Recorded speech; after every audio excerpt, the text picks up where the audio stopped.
अनाज सभी खाते हैं। जो आदमी कहता है कि मैं मर गया और वो कहता है कि मरोड़ रुपये लेके बच्चों को आऊंगा, वो जब इतना मर रहा है तो फिर तो 40 बीघा जमीन तेने एक बात बता, हारने के बाद में कहाँ से ली, ये पैसा कहाँ से आया? तो मैं सभी मेरे सार्थकों से यही कहता हूँ कि उनके चुगल में फंसना नहीं।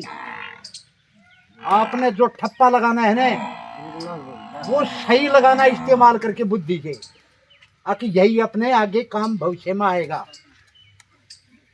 तो मेरा आपसे यही निवेदन है, सोच समझ के तोल करके, और सीधा मैं आपसे कहता हूँ, सीधा नरेंद्र मोदी के कमल के फूल के ऊपर वोट जाना चाहिए।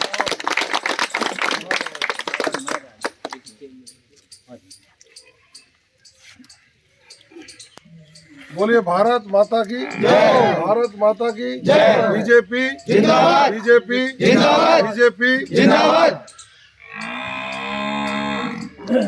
अकबरपुर और लवान के सभी मेरे पिता तुम बुजुर्गों, नौजवान साथियों, हमारे साथ चल रहे पार्टी के सभी नौजवान कार्यकर्ता,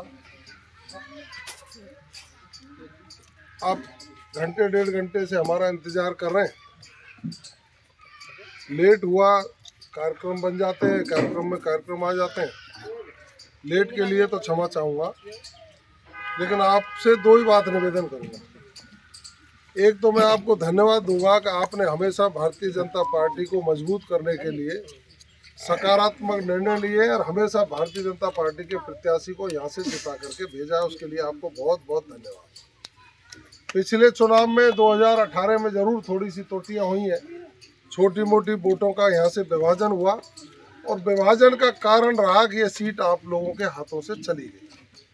आप लोगों के हाथों से चली गई तो यहाँ जिस तरह की कानून व्यवस्था खराब हुई, इस क्षेत्र में जिस तरह से दहशत का और भय का माहौल पैदा हुआ, इस क्षेत्र में लोगों को डराया गया, धमकाया गया, इस क्षेत्र में माफियाओं का आतंक बढ़ा, गुंडा राज बढ़ा, गौ तस्करों को बढ़ावा मिला। निश्चित रूप से गौ तस्करी यहाँ बढ़ी तो आपस का भाईचारा भी खत्म होने की स्थितियाँ आई, संस्कृति पर प्रहार हुए, सनातन संस्कृति और भारतीय राष्ट्रीय संस्कृति को नुकसान पहुंचाने का कुत्सित प्रयास हुआ। लेकिन आप लोगों को मैं धन्यवाद दूंगा, आप हमेशा हिम्मत के साथ खड़े होकर इस भारत को मजबूत बनाने की सोच के साथ खड़े रहें। मैं भारतीय जनता पार्टी के प्रत्याशी के रूप में आपके बीच में हूं। भारतीय जनता पार्टी में काम करते करते मुझे 25 साल हो गए।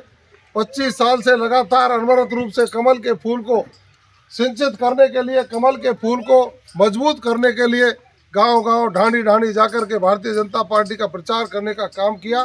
भारतीय जनता पार्टी ने विश्वास व्यक्त करके पिछले कार्यकाल में बिना विधायक बने मुझे राज्य में मंत्री बनाया और सेवा का मौका दिया। मेरे से जो सेवा बन पड़ी गरीब की, गरीब के साथ खड़ा रहा था, न्याय के साथ खड़ा रहा था, अन्याय के विरोध किया, हमेशा लोगों को साथ लेकर उनके न्याय की लड़ाई लड़ने का काम किया। पिछली बार 2018 में भारतीय जनता पार्टी ने कामा से मुझे प्रत्याशी बनाया। कामा की जनता को भी धन्यवाद दूंगा, उन्होंने 15 दिन में 71,000 से वोट दिए। मैंने वहाँ संकल्प लिया था, रिजल्ट जो भी हो, कामा की जनता के सम्मान के लिए जवाहर सिंह बेडम को कोई कुर्बानी देनी पड़ेगी तो निश्चित रूप से अपनी आहुति और कुर्बानी देकर के आपके मान सम्मान की रक्षा करेगा। पूरे 5 साल नगर में और कामा में जहाँ भी अन्याय अत्याचार हुआ, सरकार की आताताइयों ने यहाँ लोगों को डराने धमकाने का काम, चाहे प्रशासन के लोगों ने वसूली करने का काम किया। मुझे यदि पता लगा तो थानेदार, तहसीलदारों के मुंह में से पैसे निकालवा करके गरीब लोगों को वापस दिलवाने का काम आपके बेटे जवाहर सिंह बेडम ने किया है। मैं संकल्पित होता हूँ, मैं निवेदन करता हूँ आप सबसे, अब की बार मैं प्रत्याशी के रूप में आपके बीच में हूँ। नरेंद्र मोदी जी ने कहा है कि हमारा प्रत्याशी कमल का फूल है। व्यक्ति कोई हो सकता है, कमल के फूल के साथ खड़े होकर इस देश को विश्वगुरु बनाने के रास्ते पर लेकर के चलना है। आप सभी से मेरी करबद्ध अपील है, मैं झोली बना करके प्रार्थना कर रहा हूँ, हर बार की तरह भारतीय जनता पार्टी को यहाँ से जिता करके भेजें। मैं संकल्प लेता हूँ आपके मान सम्मान पर किसी भी प्रकार की ठेस नहीं पहुँचेगी, और यदि आपके मान सम्मान पर कोई उंगली उठाने की कोशिश करेगा ना तो जवाहर सिंह बेडम कुर्बान हो जाएगा, लेकिन आपके मान सम्मान पर ठेस नहीं पहुँचने दी जाएगी।